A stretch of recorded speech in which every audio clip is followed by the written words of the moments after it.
안녕하십니까, 김방입니다.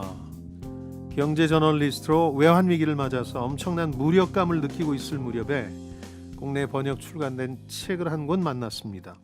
600쪽의 이 서적은 오로지 단 하나의 소재, 연필만을 다루고 있었습니다. 세계적인 공학자 헨리 페트롭스키가 1989년에 쓴 이 동명의 이 책은 당시로서는 놀라움과 새로운 발견의 연속이었습니다. 우리가 너무나 당연히 여기는 연필에 이토록 복잡다단한 역사가 있고 수많은 이해 당사자들이 얽히고 설켜 있다는 게 감탄스러울 따름이었습니다. 난생 처음 겪는 금융위기 앞에서 지식과 지혜의 부재를 한탄하다가도 연필 하나를 온전히 이해하는 것조차 이토록 어렵다는 사실에 위안받곤 했습니다. 그리고 다시 경제와 경영, 현실과 이론을 공부할 힘을 얻곤 했죠. 그게 위기 와중에 대중경제방송을 시작할 용기를 줬습니다. 그 후에는 연필 하나만이 아니라 우리가 좀 당연하게 여기지만 중대한 의미를 지닌 물건들에 대해서 쓴 책이 있었으면 했습니다. 훔쳐보고 제가 하는 방송에도 슬쩍 참고하게 해요. 20년이 지나서야 그런 책이 나왔더군요.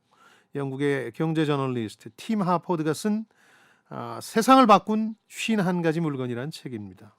이 사람은 저처럼 라디오 경제 방송을 진행하고 팟캐스트로 내보내기도 했던 내용을 취합해서 이 책을 냈는데요. 연필로 시작해서 최스 알고리즘까지 51개 물건의 역사와 경제학 혹은 경제사적 의미를 꼼꼼히 따집니다.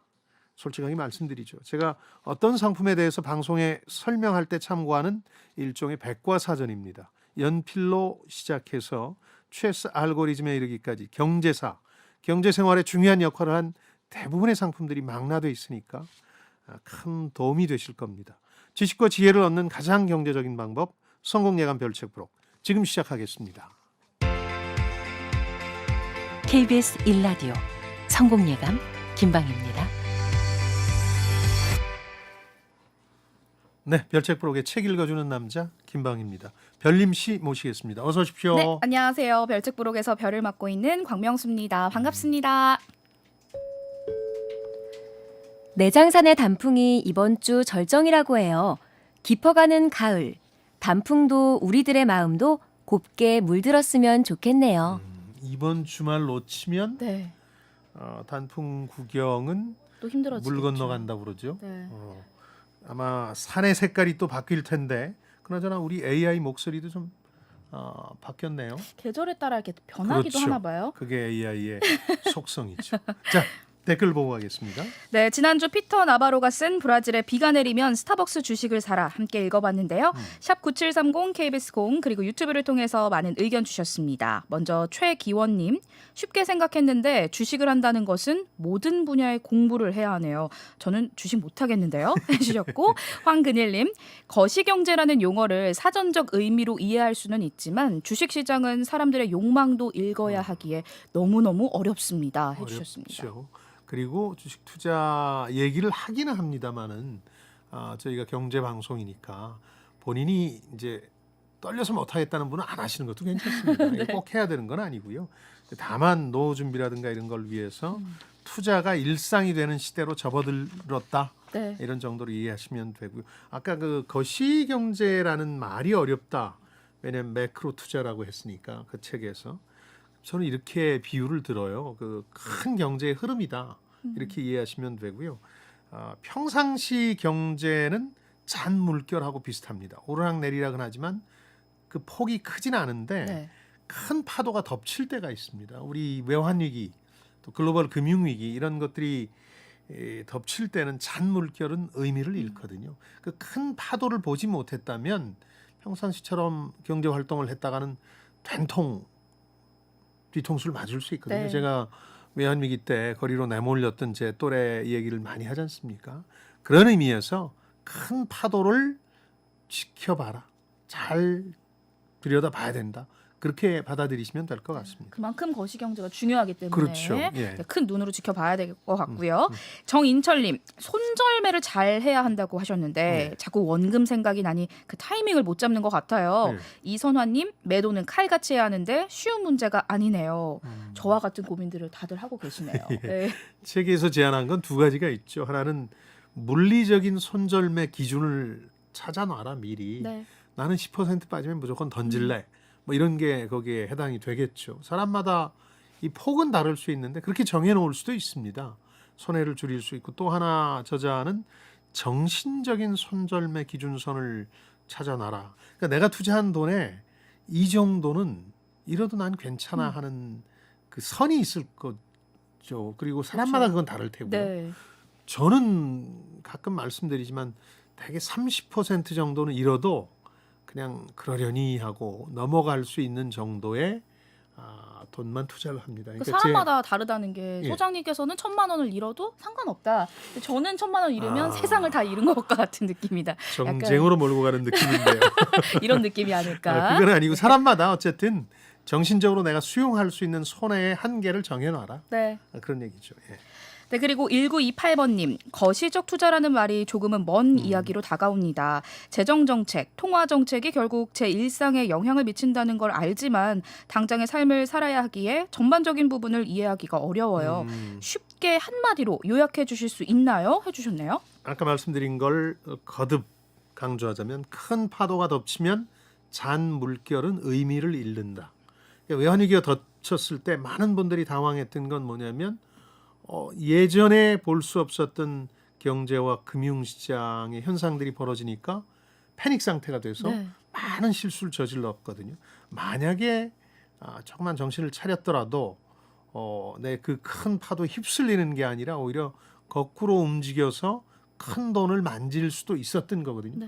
네. 최악의 상황이 됐을 때 주식시장이 거의 4분의 1 토막이 났을 때 사신 분들이 있다면 대한민국 경제가 망하겠느냐. 그리고 지금 이렇게 환율이 뛰면 우리 수출 기업들이 엄청나게 물건을 잘 팔 텐데 메이드 인 코리아의 경쟁력이 강해지는데 하는 기분으로 그 당시에 사신 분이 있다면 큰 돈을 버는 거 아닙니까? 그러니까 네. 큰 파도를 잘 보면서 움직이라는 게 이 매크로 투자법의 핵심이니까 뭐 매크로란 말, 거시경제란 말, 통화재정정책이란 말 이런 어려운 말에 너무 휘둘리지 마시기 바랍니다. 저는 그냥 쉽게 세상 물정 잘 알아야 된다. 네. 이렇게 얘기합니다. 네, 그리고 김성무님, 요즘 경제는 도통 종잡을 수가 없네요. 부동산 시장은 대체 언제 좋아질까요? 질문 주셨습니다. 그 전문가에 따라서 뭐 3년에서 8년 정도 하락기가 지속된다고 하는데요. 네. 저는 조금 생각이 다른데 금리가 이번 부동산 하락을 주도했기 때문에 미국이 금리를 어느 정도 올렸다 싶어서 그 수준을 그냥 유지하는 순간이 내년 상반기 언젠가쯤 오면 네. 부동산 시장은 시차를 두고 조금 더 하락하겠지만 이렇게 오래 가지는 않는다고 봅니다. 그러니까 급격한 하락에 이은 급격한 반등이 또 이어질 수 있어서 저는 대개 한 3년 정도 봅니다. 네. 3년 정도. 좀 빠른 편이죠. 다른 분들에 비해서. 그렇죠. 예. 이어서 오늘의 주제로 넘어갑니다. 이풀기 토크. 네, 연필, 튤립, 담배, 재봉틀. 새로운 것들은 어떻게 세계 경제를 변화시켰을까요? 팀 하포드가 쓴 세상을 바꾼 51가지 물건. 오늘 함께 읽어볼 책인데요. 예. 일단 저자가 누군지 좀 설명을 해주시죠. 익숙한 분들이 많을 겁니다. 이 경제 경영서적 읽는 분들 사이에서는 네. 널리 알려진 이름인데 원래 그 파이낸셜 타임즈라는 신문이 영국 그 중에서도 유럽 전체 최대 경제지예요. 미국엔 월스트리트 저널이 있는가 하면 여기 기자로 출발해서 지금 경제 저널리스트고요. 그 세계 유수 언론의 칼럼을 많이 써요. 그런 정도로 유명세를 얻고 있고 제가 간단하게 소개해드렸는데 BBC 라디오 방송도 진행을 했고 팟캐스트도 제작해서 내보내고 있는 다양한 활동을 하는 경제 저널리스트 이렇게 보시면 되겠습니다. 네, 이미 많은 독자들에게는 2005년에 출간됐던 경제학 콘서트의 저자로 많이 알려져 있거든요. 그렇죠. 경제 콘서트 읽으신 분들이 많을 텐데요. 원제가 언더커버 이코노미스트라고 해서 언더커버면은 이제 함정 수사 펼치는 네. 신분을 숨긴 이코노미스트라는 뜻이니까 일상적 경제 활동의 배후에 있는 경제 원리를 좀 아주 쉽게 써서 경제학 입문을 돕는 재밌는 책이죠. 그래서 국내에서도 베스트셀러가 됐고요. 저도 뭐 여러 가지 생각납니다만은 이 책에서 의문을 갖지 않았다가 이 책을 통해서 의문을 가진 게 그 스타벅스에서 파는 커피 크기를 톨, 그다음 그란데 사이즈, 벤티 사이즈 이렇게 네. 하잖아요. 그렇죠. 다 같이 크다는 얘기거든요. 근데 왜 같은 건데 그러네요. 다른 등급으로 네. 분류될까 이런 의문들도 이 책을 통해서 갖게 됐습니다.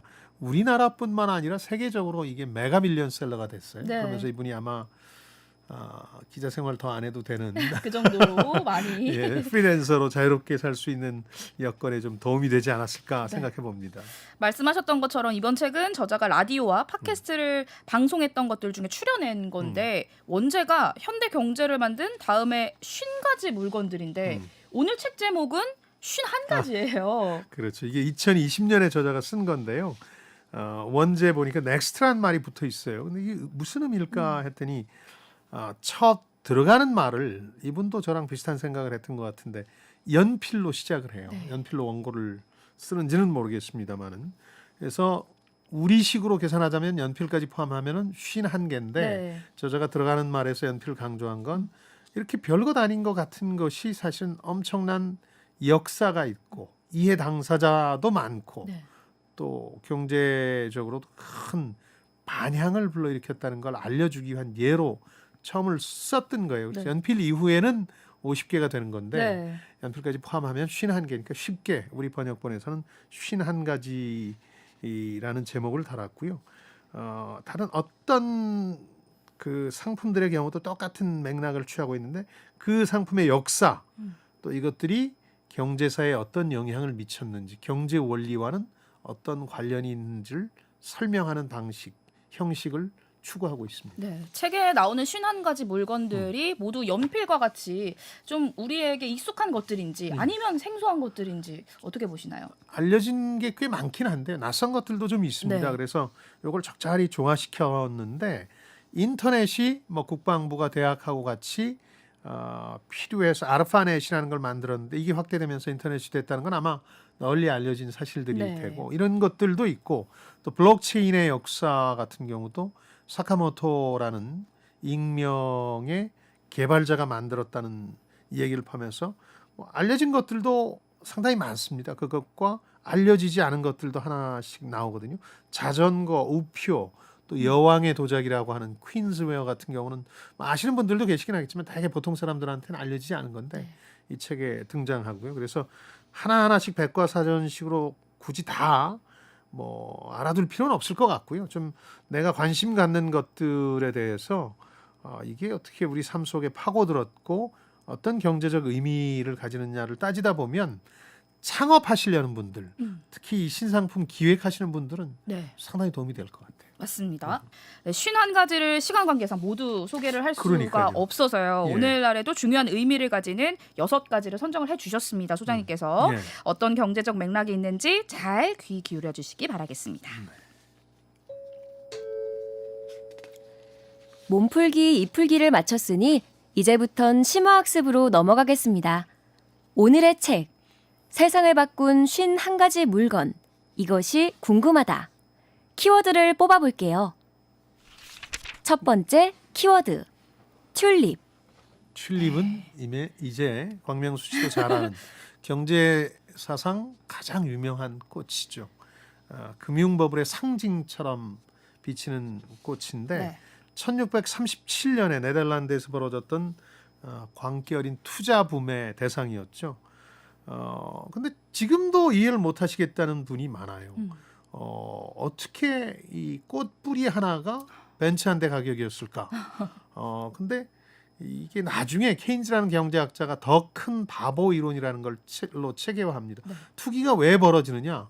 불합리해 보이죠. 그거의 내재 가치, 진짜 가치는 그 정도로 높지 않은데 왜 그렇게 가격이 뛸까? 사람들이 바보라서 그런가? 그렇지 않다는 거죠. 경제적인 합리성을 추구하다 보면 내가 얼마라고 생각하든 이거의 진짜 가치가 네. 이걸 비싸게 나보다 더 비싸게 사주겠다는 사람만 있으면 돈을 버는 거잖아요. 그렇죠. 그러니까 당연히 투기에 뛰어들게 되는 거죠. 그 사람이 더 큰 바보가 되는 거죠. 그렇죠. 더 큰 바보가 나타나는 한 가격은 계속 뛸 수 있는 거죠. 네. 그래서 투기라는 게 늘 빈번하게 자본주의에서 벌어지는데 문제는 어느 순간이 되면 내가 미쳤었네 하면서 제가 늘 그런 표현을 쓰는데 이 산이 아닌가비요 하며 다 같이 돌아서는다는데 그렇죠. 비극이 있는 거죠. 이 당시에 튤립 뿌리 하나가 렘브란트의 야경 가격의 5배였다고 합니다. 렘브란트의 야경은 미술사적으로도 상당히 중요한 의미를 가지는 그림인데 뭐 딴 얘기입니다만 야경이라는 이름이 잘못 붙은 것으로도 유명하죠. 밤에 순찰 도는 그림이 아니고 낮 풍경인데 그 당시 렘브란트라는 유명한 화가의 작품치고는 덜 주목을 받아서 네. 저장이나 혹은 추후에 이 보존을 하는 과정에서 색깔이 어두워져서 야경으로 오해를 받게 돼서 그런 제목이 붙었는데 어쨌든 지금은 한 2천억 합니다. 이 지금 가격 기준으로 보면 뿌리 하나가 그렇게 됐다는 건데 네. 물론 뭐 그 당시 가격으로 치면 한 13억 원, 100만 달러 정도. 지금으로 환산한 금액이 정말 어마어마한 거죠. 어마한 금액으로 투기 붐이 불었던 거죠. 네. 그렇게. 그러다 1637년에 바로 모든 사람이 이게 아닌가 본데 하고 이걸 왜 이 가격에 샀지? 그렇죠. 10분의 1로 네. 떨어진 거죠. 그러니까 예전에 소장님께서 언급했던 튤립 에피소드가 생각이 났어요. 예, 예. 한 선원이 청어 요리를 먹다가 앞에 놓인 양파를 곁들였는데 무려 100만 달러짜리, 그러니까 14억짜리 튤립이었다라는 거거든요. 예. 그 튤립 뿌리였다는 건데, 예. 그러니까 도대체 왜 이렇게 튤립이 이렇게까지 비쌀 일인지요. 그렇죠. 찰스 맥케이라는 사람이 쓴 대중의 미망과 광기라는 책에 나오는 사례인데요. 너무 올랐다는 걸 깨닫긴 해요. 네. 어느 순간에 거의 동시에 이게 비극의 씨앗인 건데, 그러니까 그 순간을 책에서 묘사해 놨는데, 싹이 실제로 꽃을 피우면서 자라는 걸 보니까 생각보다 이 뿌리가 많이 나오겠구나, 희귀한 면이 줄어들겠구나 하는 네. 생각을 한 거죠. 최근에 명품으로 보면 거의 무슨 SAP 브랜드처럼 막 명품을 많이 생산하겠구나 하는 생각을 하면 가격이 떨어질 거 아닙니까? 그렇죠. 마찬가지로 10분의 1로 순식간에 폭락하고 그 이후엔 거의 가치가 없을 정도로 폭락하는 과정을 거치게 되는데요. 거품 파열이냐 아니면 공급이 그에 맞춰서 늘어나면서 이게 투기가 끝난 것이냐에 대해서는 경제학자들 사이에 논란이 여전하긴 합니다만 어쨌든 그런 일은 계속 그 후에도 반복됩니다. 네덜란드에선 100년 후에 히아신스라는 꽃 뿌리에 대한 또 네. 투기가 벌어지고요. 전 세계로 시선을 돌리면 1845년에 대서양 양안에서 영국과 미국에서 철도 붐이라는 게 부는데 똑같아요. 네. 철도 회사 주가가 미친 듯 뛰다가 어느 순간 폭락하는데 이 대중의 어리석음에 관한 책을 썼던 찰스 맥케이라는 사람이 철도 때는 또 본인이 나서서 철도주가 좋다고 거품을 네. 부추겨요. 그런 걸 보면 거의 같은 패턴으로 바보들이 등장하고 투기 열풍이 부는 게 아닌가 네. 그런 생각을 할 수 있는 거죠. 그러니까 지금 생각하면 그 튤립의 가격이 말도 안 되는 거잖아요. 그렇죠. 그래서 비웃음거리를 사는 건데 예. 지금 시대에, 그러니까 21세기 튤립은 뭐라고 생각하세요? 뭐 눈에 보이는 튤립은 눈이라도 보이죠. 지금 요즘 생각하는 게 코인이나 뭐 가상자산, 메타버스, NFT도 많이 이야기를 하고 있잖아요. 그렇죠. 이런 것들이 해당이 그런 것들도 될까요? 가격이 많이 떨어졌으니까 튤립의 일종인 거고 빅테크 기업들만 해도 우리가 잘 아는 3A의 2M이라고 불리는 미국의 주요 기업들만 해도 주가가 지금 30% 이상, 일부 기업들 같은 경우는 메타 같은 기업들은 뭐 70% 가까이 떨어졌으니까 네. 여기도 튤립이었다고 볼 수도 있는 아하. 거죠. 그러니까 어떤 새로운 기술이 나타나서 돈과 사람 관심이 쏠리기 시작하면 늘 투기 붐이 부는 거죠. 네. 그런데 하나 기억해야 될 건 언제든 풍선은 부풀어 오르지만 영원히 부풀어 오를 수는 없다. 풍선이 터지기 전에 도망가셔야 됩니다. 이어서 다음 키워드로 넘어갈게요. 두 번째 키워드. 산타클로스. 예, 뭐 산타클로스는 인물 아니냐, 왜 이게 물건이냐 그러실 텐데 역사상 인물이라기보다 어떤 현대 자본주의 사회가 소비를 진작시키기 위해 만들어낸 캐릭터, 네. 그러니까 물건의 성격이 강해서 이제 이 책에서는 꼽았고요. 이 책에 등장하는 가장 흥미로운 예는 이겁니다. 저도 일본에 있을 때 느꼈던 건데 일본에는 연말이 되면 켄터키 프라이드 치킨 매장에 줄을 섭니다. 네. 평상시엔 안 그러다. 오. 왜냐하면 그 땡스기빙이라고 추수감사절부터 미국에서는 칠면조를 먹지 않습니까? 그렇죠. 연말까지 이어지는데 칠면조가 없는 게 일본이나 한국 상황이니까 닭으로 대신한다. 뭐 이런 정도의 사람들이 생각이 있었는데 그 프랜차이즈에서 엄청나게 그걸 홍보했어요. 연말에는 치킨을. 네. 그러다 보니까 안 먹던 치킨도 연말 되면 먹어줘야 될 것 같고 네. 줄을 서는 거예요. 우리 여름에 삼계탕집 줄 서듯이 그렇죠. 뭐 이렇게 되는 거죠. 그래서 그 산타클로스가 현대 자본주의 소비 문화를 상징하는 캐릭터가 됐다는 건데요.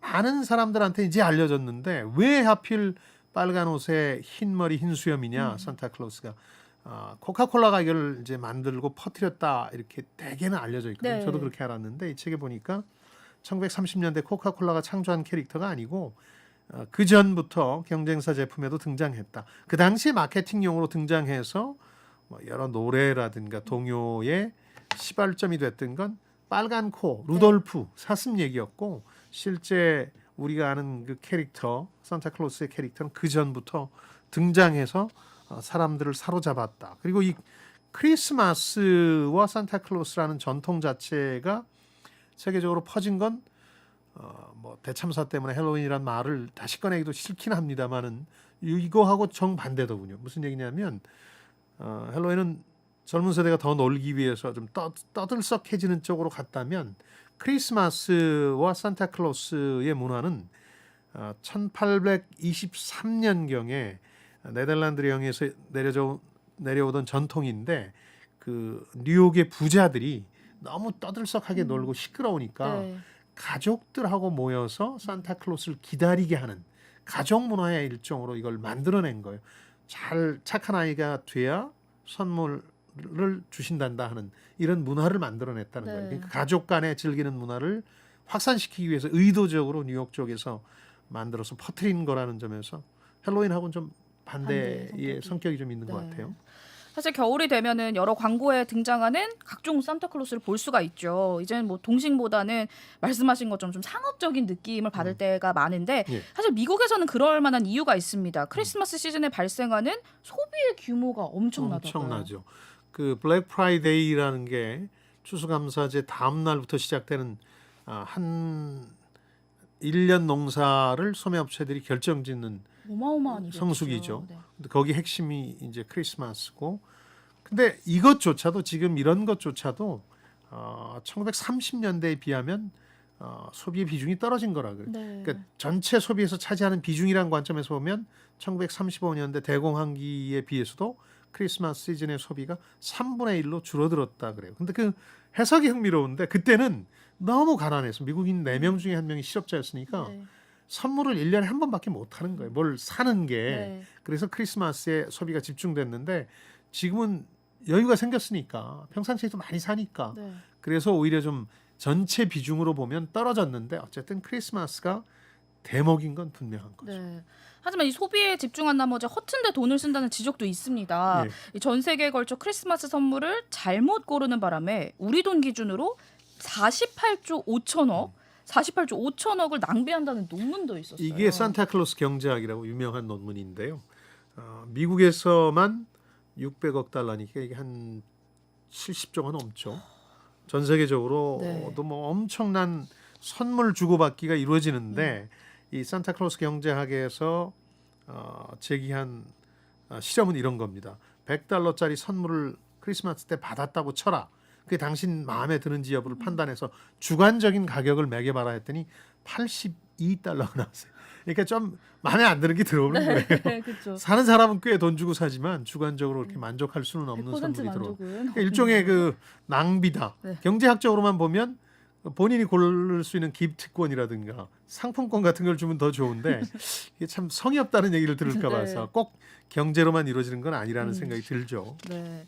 반면에 기부를 통해서 제대로 돈을 쓰는 분들도 있죠. 예. 그런데 왜 타인을 위해서 내 돈을 기꺼이 꺼낼까? 저자는 이것과 관련해서 신호 보내기 이론과 온광 효과를 언급했습니다. 그러니까 이 책에는 기부금이 지금처럼 어떻게 일상적인 문화가 됐느냐 이것도 51가지 물건으로 꼽아서 얘기를 하거든요. 네. 크리스마스가 되면 기부들을 많이 하니까 신호보내기라는 건 이겁니다.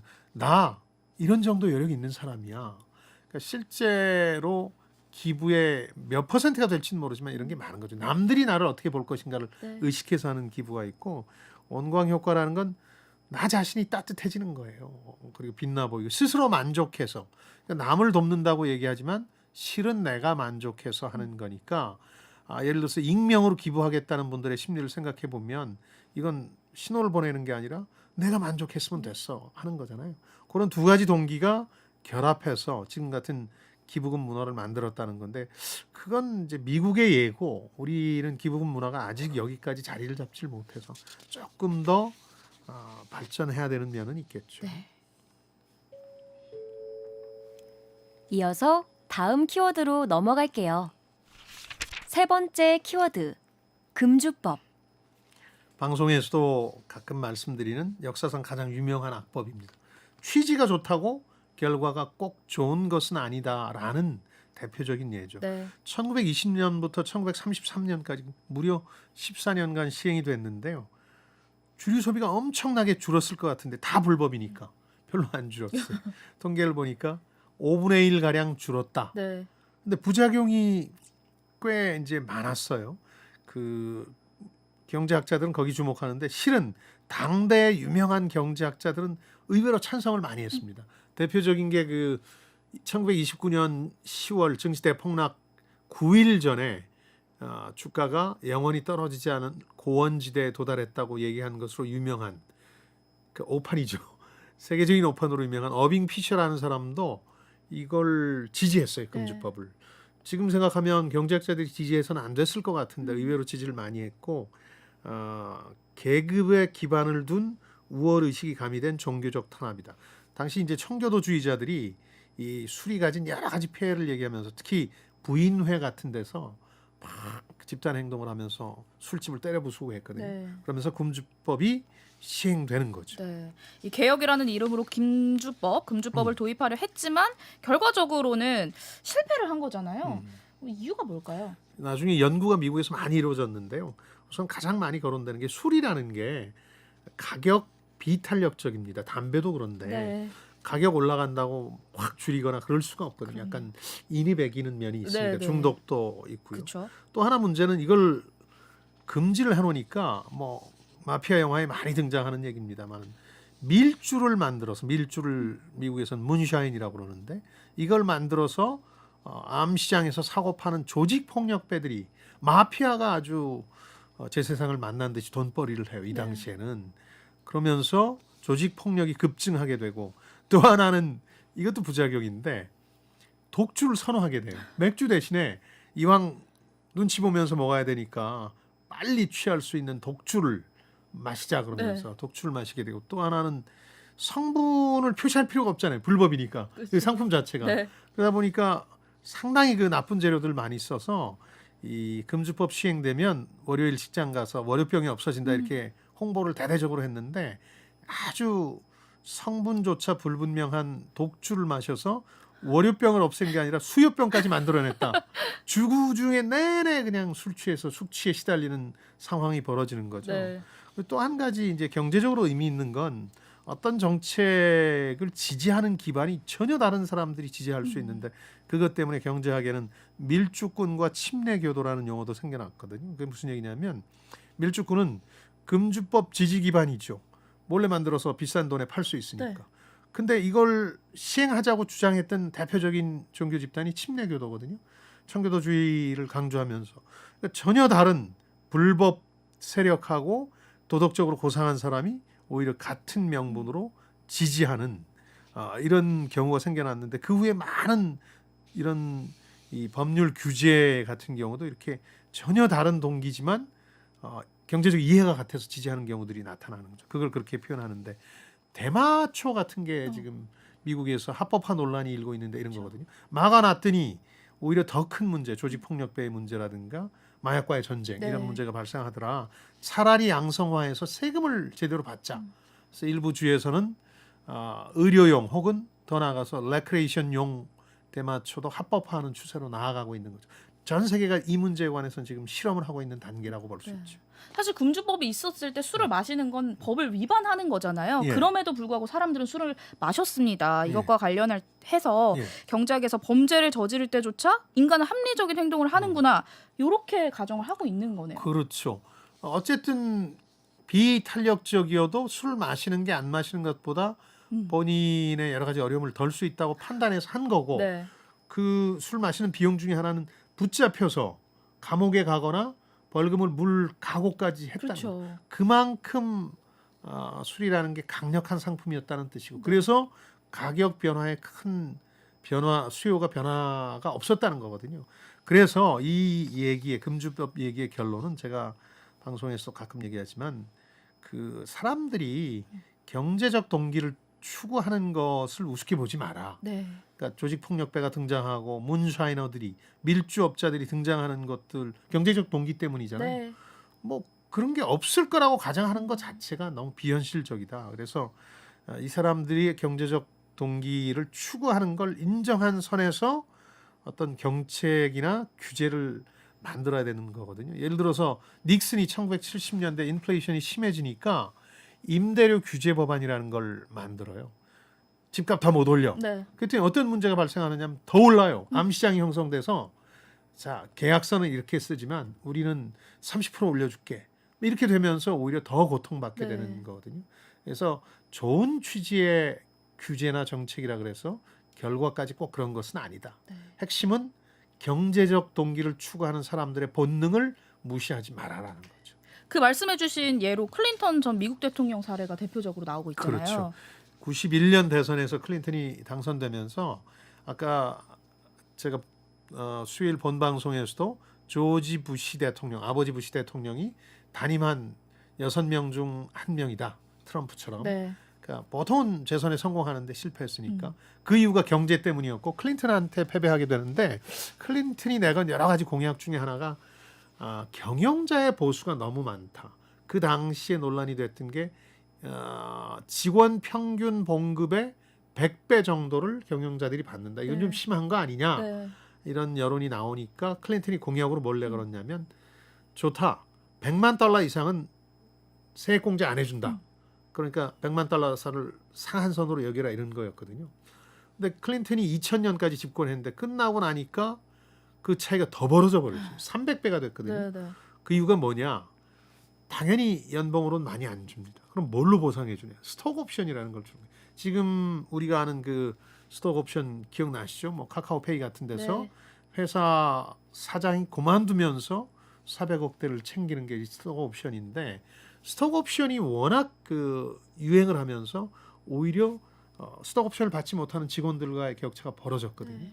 그러니까 클린턴 대통령이 100만 달러라는 상한선 캡을 정한 건 취지는 좋았지만 결과적으로 사람들의 경제적 동기를 제대로 보지 못했기 때문에 네. 오히려 부작용만 더 나은 예라고 할 수 있는 거죠. 근데 인센티브라는 것 자체가 사실은 좋은 취지에서 출발을 한 건데 나쁜 거라고만은 볼 수는 없는 거잖아요. 그거 자체가 나쁘진 않죠. 네. 대리인 문제를 푸는 방법이라고 하거든요. 경제학에서는 에이전시 프로블럼이라는 게 있는데 대리인들이죠. 경영진은 주주들로부터 경영을 해달라는 임무를 부여받고 주주 가치의 극대화라는 주주들의 목표를 추구해야 되는데 이때 살짝 이런 마음이 듭니다.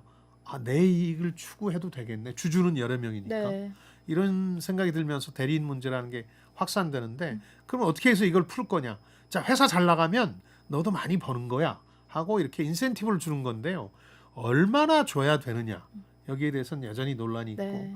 지금은 그 글로벌 금융위기 이후 전 세계적으로 너무 많이 주는 거 아니냐? 스톡 옵션이든 뭐 현금이 됐든 간에 네. 이런 여론이 팽배한 거죠.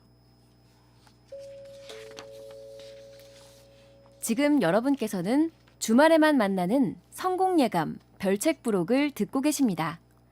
오늘 들려드리는 책은 세상을 바꾼 51가지 물건.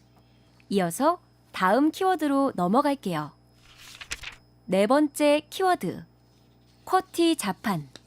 이 얘기 많이 들어보셨죠? 네. 불편한 자판기인데 전 인류가 쓰는 겁니다. 다 쓰고 있죠. 지금 우리가 쓰는 그 한글 자판 위에 영어로 되어 있는 걸 보시면 네. 맨 위 5글자가 QWERTY 순서입니다. 이게 이제 쿼티 자판이라고 하는 건데 사람이 쓰기 불편해요. 네. 근데 한번 자리를 잡고 나니까 바뀌질 않아요. 그래서 저자도 여러 가지 속설을 다루는데 저도 들었던 속설들인데 하나는 왜 이렇게 그럼 불편하게 했느냐. 나중에 타자 전문가들이란 사람들이 막 치다 보니까 계속 한 곳을 두드리게 되면 이 타자가 고장날 때가 많으니까 좀 일부러 느리게 치도록 하기 위해서 손가락 위치에 불편한 쿼티 순서를 갖다 놨다. 네. 이런 설이 있었는데 더 들여다보니까 꼭 그런 건 아니었어요. 그 크리스토퍼 숄즈라는 사람이 쿼티 자판의 아버지라고 불리는데 1868년에 이 자판을 개발할 때 모르스 부호를 옮기는 전신수의 편의성을 위해서 글자를 그렇게 배치했다는 얘기가 있어요. 그게 무슨 얘기냐면 전신이 모르스 부호로 오면 이걸 빨리 전보로 쳐서 넘겨야 되는데 그때 타자 치는 분들이 모르스 부호를 옮기기 편한 구조로 만들다 보니까 그렇게 됐다. 네. 이런 거였고 편의성은 그 당시엔 뒷전이었던 거죠. 그 후에 뭐 다양한 타자기와 자판 개발 붐이 일었고 레밍턴이라는 회사 총도 만들고 타자기도 만들었던 유명한 회사가 이 숄스의 자판을 사서 다른 자판들하고 좀 합쳐서 통합판을 내놓는데 이 회사가 타자기 시장을 석권해버리는 바람에 최종 승자가 된 거죠. 그러니까 사람들이 거기 익숙해져 버려서 1932년경에 이 드보울락 자판이라고 아주 유명한 훨씬 더 이 손가락을 움직이기가 편한 자판이 나왔는데도 뒤집질 못해. 네. 특히 대표적으로 이 쿼티 자판의 문제는 이 약지로 벌리는 이 손이 움직이기가 상당히 어려워요. 네. 이렇게 원하는 걸 찾아가기가. 거기에 주요한 글자들을 배치하는 약점들을 갖고 있는데 바뀌지가 않더라는 거예요. 한번 인이 백이니까 습관이 되는 그래도 거니까. 여전히 많은 그렇죠. 사람들이 쓰고 있는 게 쿼티 자판인데 도대체 이 쿼티 자판이 경제적으로 어떤 의미가 있는 걸까요? 있죠. 제가 늘 얘기하는 락인이죠. 고착이라고 번역도 하는데 소비자가 일단 거기에 딱 굳어져 버리면 사실은 다른 혁신이 나와도 잘 버텨내질 못하는 네. 거예요. 그래서 고착이라는 게 나쁘게 보자면 독점 기업의 친구이자 경쟁의 적이다. 그래서 규제 당국은 락인을 막아야 된다. 이런 얘기를 많이 하기도 하고요. 또 하나는 책에는 등장하지 않지만 경로 의존성이라는 게 있습니다. 경로 의존한다고 그러는데 경제학에선 사람들이 어떤 경로를 만들어 놔요. 저 길을 가는데 길이 좀 멀더라도 이 도로를 하나 뚫어 놓으면 대개 거기만 이용합니다. 그 경로를 의존해요. 네. 그러다 보니까 문이 고착돼 있는 것도 아니고 다른 길이 안 나는 것도 아닌데 습관적으로 탈출을 안 하려고 하는 경향이 있다는 거예요. 네. 이 락인 효과를 정리하면 쓰던 것만 쓰게끔 묶어두는 것이라고도 할 수 있는데요. 생각이 나는 게 네. 주로 빅테크 기업들이 시도하는 전략이 아닐까 싶어요. 그렇죠. 뭐 카카오나 락인이라고 그러죠. 넷플릭스, 쿠팡이 생각이 나거든요. 그렇죠. 그러니까 뭐 애플, 메타, 마이크로소프트도 락인 한 소비자의 엄청난 영향력을 가지게 되는 게 바로 이 효과 때문이죠. 네. 그 예를 들어서 마이크로소프트의 익스플로러가 진짜 최고의 구동 수단이었느냐 컴퓨터 아니거든요. 네네네. 뭐 리눅스도 있었고 여러 가지가 있었는데 일단 거기 길들여지니까 그 경로에 의존하니까 고착이 되니까 빠져나오질 못하는 거죠. 최근에 카카오 먹통 사태 이후에 네. 몇몇 분이 저한테도 연락을 했더군요. 야 우리 망명하자, 텔레그램 쓰자, 뭐 그러면서 했는데 뭐 귀찮기도 하고 그러니까 다시 돌아왔거든요. 그럼요. 네. 그래서 결국은 그냥 그 자리에 머무르는데 여기서 아주 중요한 게 하나 있는데 어떤 변곡점을 지나면 완전히 다 도망갈 수도 있어요. 네. 대표적인 예가 SNS 그럼 우리는 이제 메타, 페이스북만 생각하는데 그 전에는 마이스페이스라는 게 전 세계를 지배하고 있었거든요. 회원도 1억 명이 넘었고 우리로 치면 그 도토리 주는 게 뭐였죠? 싸이월드요? 네, 네. 뭐 그런 거였는데 그게 무너지고 다 페북으로 갔거든요. 네. 그 왜 그런가를 생각해 보면 하나인데 너무너무 불편했는데 그냥 참고 거기 고착이 돼서 쓰고 있었는데 페북이라는 게 너무 쉽고 단순하니까 그리고 직관적이니까 네. 넘어간 거거든요. 그러니까 영원히 소비자들이 떠나지 않을 거라는 착각을 해서는 안 된다. 언젠가 어떤 시점에서 특히 소비자의 수요라는 측면에서 변화가 생기면 그때는 댐이 터지듯 옮아갈 수도 있다. 네. 이 락인 효과라는 걸 너무 믿어서는 안 된다. 이런 점도 이제 상당히 중요하게 지적되는 부분이죠. 그러니까 언급해 주셨던 것처럼 카카오 목동 사태 있었을 때 뭐 예. 텔레그램으로 가자, 라인으로 가자 이런 이야기 있었지만 락인 효과로 고객을 묶어놓는 기업이 이제 시장을 장악하다 보니까 뒤늦게 뛰어들면 그 틈을 사실은 찾기가 어려운 거잖아요. 핵심은 불편한 걸 찾아야 되는 거죠. 마이스페이스에서 페북으로 간 말씀도 드렸습니다만은 불편한 걸 찾아내면 그리고 그 당시에 가장 편리하면 락인이 될 수는 있죠. 이 숄스의 타자 자판도 51번째 만든 거예요. 네. 그 전에도 많았던 거예요. 이게 최고였느냐는 둘째치고 경쟁의 원리에 따라서 여기가 이긴 거잖아요. 그런 것처럼 구글도 제가 늘 드리는 말씀이지만 엔진 검색 엔진으로는 16번째니까 처음에 많았어요. 뭐 라이코스도 있었고. 네. 그러나 가장 편하고 가장 적절한 정보를 검색할 수 있었기 때문에 여기로 온 거거든요. 그러니까 그 나중에 하되 그때 나중에 할 이유를 찾는 게 중요한데 그 가장 소비자들이 불편해하는 것은 무엇일까를 확인하는 거죠. 이어서 다음 키워드로 넘어갈게요. 5번째 키워드, 석유. 네, 사실 석유가 시추, 그러니까 파내는 기술이 발견되기 전까지는 지하에 묻힌 의미 없는 퇴적층에 불과했던 거죠. 네. 근데 1859년에 에드윈 드레이크라는 사람의 석유 시추 기술 발견으로 이 석유를 뽑아내는 석유의 시대가 개막하죠. 그 당시는 투자금도 다 쓰고 이 사람도 포기 직전이었거든요. 그 재정적 후원을 했던 사람이 전보를 보냈는데 집으로 돌아와라, 빚 갚아라 네. 이런 전문을 보냈는데 마지막 순간에 터지죠. 네. 근데 그 당시에 석유의 용도는 뭐 때문에 캘려고 했냐면 지금처럼 뭐 자동차 이런 게 없었으니까 그 집에 초롱불을 켜는데 저는 어렸을 때 이 등유로 초롱불 켜던 시절이 있었거든요. 실제로 네. 전기가 보급되기 전에. 근데 그러니까 미국 사람들이 그걸 원했던 거예요. 그 램프를 고래유를 썼는데 고래기름. 네. 고래유를 구하기도 힘들고 그러다 보니까 지하에 묻혀 있는 램프유로 이걸 이제 석유를 쓸 생각이었는데요. 당시는 오히려 휘발유가 쓸모없는 기름이어서 뭐 나중에 뭐 쓸 데가 없으면 버리지 뭐 이런 생각으로 뽑아 올렸었거든요. 나중에 차가 발견되면서 오히려 휘발유가 훨씬 더 각광받게 됐고 지금도 여전히 세계에너지원의 3분의 1이고 유가는 세상에서 가장 중요한 상품의 가격이고 매일 유가를 저희들도 전해드리다시피 하지 않습니까? 오일 쇼크만 해도 우리가 아는 73년, 78년 외에도 90년, 2001년 이런 쇼크가 이어지고 있고 심지어 일부 경제학자들은 2008년 글로벌 금융 위기 이후에 세계 경제가 침체했던 게 금융위기도 있었지만 기름값이 너무 뛰어서 그랬던 게 아니냐 하는 네. 얘기도 있죠. 2010년에서 13년까지 기름값이 많이 뛰었었죠. 네. 예. 이 거의 모든 산업이 석유와 연관되어 있으면서 석유의 축복이라고 할 때도 있지만 동시에 석유의 저주라고 불리기도 하거든요. 이유가 뭘까요? 더 넓게는 자원의 저주라고도 하는데 자원 부국들이 가난한 나라가 많습니다. 네. 예, 석유 부국은 오히려 그나마 조금 나은 편인데 그래도 석유의 저주라는 말이 있는데요. 그 이유는 경제 구조 때문에 그렇습니다. 수출하면 쉽게 돈을 벌죠, 석유를. 그러면 수입하는 게 훨씬 쉬워져요.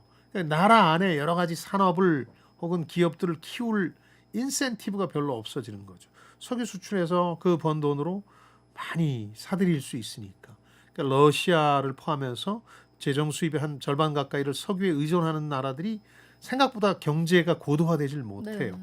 근데 사우디아라비아는 예외적인, 저는 이걸 사우디의 마지막 도전이라고 하는데 석유만 가지고는 이제 미래가 없다는 생각이 드니까 아람코라는 걸 이제 국영 석유 회사를 민영화해서 주식시장에 상장하면서 거기에 들어오는 돈으로 다른 산업을 키우려고 하는 거죠. 석유 외의 산업을. 네. 지금 그게 전무하다시피 하니까. 그렇지 않고는 미래를 확인할 수 없다는 거죠. 그런 부분도 있고 아직도 석유의 대체제가 완전하지는 않은 이유를 저자가 설명하는 대목도 재밌어요. 1kg의 석유가 60kg의 배터리만큼 많은 에너지를 낸다. 그리고 석유는 사용한 뒤에 사라진다. 반면에 방전된 배터리는 똑같은 무게로 그냥 남아있으니까 남아있죠. 지금 전기차가 이렇게 보급되는데 나중에 그 폐배터리 문제를 어떻게 할 것인가 하는 것도 네. 큰 골칫거리거든요. 그래서 그래도 전기차로 조금씩 돌파구를 열어갈 거고 지금 석유 때문에 망하다시피 해서 석유의 저주라는 대표적인 사례로 꼽히는 베네수엘라의 석유 장관이었던 파블로 알폰소가 이런 얘기를 했더군요. 석유는 악마의 배설물이다. 우린 악마의 배설물 속에서 허우적대고 있다. 요즘 보면 실감나지 않습니까? 자, 1970년대 석유가 곧 고갈된다는 가설들이 나오면서 가격을 덜 올려놨습니다. 하지만 이건 틀린 전망이었어요. 이것뿐만이 아니라 뭐 틀린 전망들 많았거든요. 그렇죠. 석유 가격이 많이 오른 데는 70년대. 이게 지금이 정점이고 네. 이제 고갈되니까 점점 비싸질 수밖에 없다. 별의별 시나리오들이 다 나왔어요. 뭐 배럴당 몇백 달러 간다는 얘기까지. 네. 그러나 그런 일은 벌어지지 않았거든요. 왜냐하면 사람들 필요에 따라서 더 채굴합니다. 결정적이었던 게 요즘 쉐일가스라고 들어보셨을 텐데 네. 그거는 이제 석유의 관점에서 아주 캐기 어려운 곳에 있는 석유를 얘기하는 건데 파쇄 공법, 프래킹 공법이라는 게 생겨나요. 이게 뭐냐면 물, 모래 같은 걸 섞인 아주 강력한 고압 분사를 통해서 퇴적층을 깨서 석유만 걸러내는 거거든요. 단가가 많이 들죠. 깊은 데다가 새로운 기술 적용하니까. 그러니까 기름값이 올라가면 이 프래킹 공법으로 더 많이 캘 수 있는 거죠. 그런데 뭐 단가 떨어지면 또 최근에 우리가 보듯이 문을 닫고는 네. 하는데 2015년까지 1980년 2차 오일 쇼크 직후부터 15년간 우리가 소비한 석유보다 새로 발견된 석유가 2배나 많았다. 그런 점에서 보면 피크라는 건 없었다. 이어서 다음 키워드로 넘어갈게요. 마지막 키워드, 알고리즘. 단계별 절차와 일련의 과정을 정의해 놓은 것. 말이 어려우니까 이 책에 쓴 것. 그냥 네. 요리사가 레시피를 하나 만들어 놓은 거죠. 이것만 가지면 사실 평범한 사람도 그럴듯한 요리를 만들어낼 수 네. 있는 거잖아요. 그러니까 알고리즘은 현대 문명을 지배한다고 할 정도로 뭔가 뭐 데이터가 됐건 뭘 집어넣어서 결과물이 나오도록 하는 건데 그러다 보니까 도대체 이 알고리즘이 블랙박스와 뭐가 다르냐. 예를 들어서 카카오티 어떤 방식으로 배정되는지 누구도 모르죠. 회사가 설명하면 그러려니 하고 믿을 수밖에 네. 없는 상황인데 이런 게 다 알고리즘인 거죠. 근데 이 이름은 제가 방송에서도 한번 소개해드렸는데 페르시아 중세 수학자인데 알콰리즘이라는 사람 이름에서 시작이 됐고요. 원래는 이 사람이 아니라 그 이전에 바빌론 점토판에 기록을 남긴 바빌론 같은 데서도 대수학에서 있었다 그래요. 이런 정도의 길이와 변을 가지는 정육면체의 넓이는 얼마나 되냐 이런 것들도 일종의 알고리즘으로 돼 있었던 거죠. 그러니까 컴퓨터보다 알고리즘이 빨랐다. 많은 분들은 같이 나온 거라고 생각합니다. 네. 다만 이제 수학의 영역에 있던 걸 1850년대 아일랜드 수학자 조지 불이라는 사람이 이걸 그냥 숫자만 그렇게 넣을 게 아니라 사람의 논리도 알고리즘화할 수 있다는 생각을 했고 이게 나중에 컴퓨터하고 연계돼서 알고리즘은 컴퓨터와 거의 동의어처럼 요즘은 쓰이고 있는 것이죠. 예를 들어 1970년대까지만 해도 어떤 오해가 있었냐면 상당히 이 알고리즘이 발전해서 사람하고 비슷해질 거다. 그러니까 어떤 알고리즘이 등장하면 이건 체스만 잘 두는 게 아니라 사람처럼 다른 분야의 여러 가지 의식이나 지능까지도 대단해야 될 것이다. 심지어 노래도 잘해야 될 것이다. 이렇게 믿었던 거예요. 사람이 돼간다고 자꾸 생각한 거죠. 우리 AI 얘기할 때 그런 접근법을 포기하게 된다는 얘기를 했었잖아요. 네. 또 저자는 회계 업무의 번잡스러운 면을 덜어준 엑셀 스프레드시트나 이 고객 상담 업무를 대신해주는 챗봇을 언급하기도 했는데요. 여기까지 들으면 기술 발전으로 사람의 일자리가 사라지는구나 생각할 수 있지만 저자는 또 희망적인 이야기를 했습니다. 그렇죠. 그러니까 저도 사회생활 처음 할 때 로터스라는 스프레드시트에 적응하느라고 네. 무척 힘들었거든요. 그 스프레드시트라고 양면에 표가 있어서 숫자를 집어넣으면 여러 가지 알고리즘에 따라서 계산을 해서 나오는 평균도 내고 네. 중간값도 계산해주고 하는 그런 게 있었는데 이 로터스라는 스프레드시트가 등장하기 전에 원조가 비지컬크라는 이 스프레드시트였는데 우리는 안 썼는데 미국에서는 이걸 꽤 썼다 그래요. 네. 그러니까 회계나 경리 업무에서 일일이 표 만들고 숫자 집어넣고 계산하던 거 계산기 옆에다 네. 놓고 이런 게 이제 필요 없어졌거든요. 그래서 1980년 이게 등장한 후에 일자리 추이를 보니까 회계 격리 업무에서 40만 명 이상 줄었다 그래요. 네. 그러니까 이게 미래 쇼크라 그러죠. 일자리를 기술이 앗아가는 예가 될 수 있는데 꼼꼼하게 나중에 다시 따져봤더니 이 이후에 이 스프레드시트를 활용해서 하는 업무가 60만 개가 늘어났다는 거예요. 네. 그러니까 저자는 기술이 일자리를 파괴만 하는 것이 아니라 일자리를 재구성한다. 오히려 일자리가 새로운 일자리가 더 늘어날 수도 있다. 그러니까 이 재구성이라는 것에 초점을 맞춰야 된다는 얘기를 하고 있죠. 그러니까 일자리의 박탈이 아니라 일자리의 재구성이다라고 보면 그렇죠. 되겠네요. 기술이 뺏어가는 게 아니라 바뀌는 거다. 네. 그러면서 이제 챗봇 같은 게 콜센터 업무를 대신하니까 당장 일자리가 많이 줄잖아요. 그렇죠. 우리도 뭐 온라인으로 상담하라 그러면 챗봇하고 상담하는데 맞습니다. 속은 답답하지만 별 수 없죠. 네. 근데 다른 업무를 사람들이 하게 될 거다. 그 다음에 회계 격리 업무 아까 얘기했지만 이 경우도 사실은 다른 일자리를 만들어냈듯이 앞으로 AI나 로봇이라는 게 단순하고 반복적인 임무는 당연히 일자리를 뺏기게 되겠지만 사람만이 할 수 있는 능력, 인지 능력을 갖춘 거는 당연히 사람이 해야 되는 거예요. 감정적으로 느끼는 거, 그리고 금방 배우는 거. 이 연산이야 컴퓨터가 높지만 그러니까 아까 AI라든가 알고리즘의 발전이 사람하고 똑같아지는 게 아니라 자신이 잘하는 영역만 폭발적으로 더 잘하게 되는 거다. AI가 그렇게 가고 있는 거거든요. 네. 체스의 챔피언이 렘브란트 그림을 잘 음미할 수 있게 되는 건 아니기 때문에 그렇죠. 사람의 영역은 여전히 남아 있을 것이다. 네. 희망적인 얘기가 많죠. 고맙습니다. AI가 선정한 심쿵 한방. 오늘의 책 세상을 바꾼 51가지 물건을 관통하는 핵심 구절. 한방에 정리합니다. 세상을 바꾼 발명품을 다루는 책은 많다. 그러나 이 책은 당신이 세상을 보는 방식을 바꾼 발명품들에 대한 것이다. 세상을 바꾼 발명품들에 대한 것. 그러니까 제가 방송을 위해서 이 책을 참고한 경우도 꼭 그 상품의 역사를 얘기하기 위해서라기보다는 그게 경제사적으로 어떤 의미를 가지는가 네. 뭐 이런 관점에서 가끔씩 제가 책을 들여다봅니다. 일종의 백과사전이니까. 그래서 세상 모든 것에 이제 호기심이 끊이지 않는 분들이 있잖아요. 네. 연필 하나를 보면서도 야 이건 어떻게 탄생했지 하는 그런 분들한테 도움이 될 테고요. 경제학이나 경제이론에 입문하시려는 분들에게도 도움이 되니까 참고하시기 바랍니다. 다음 주 책이 도착했습니다.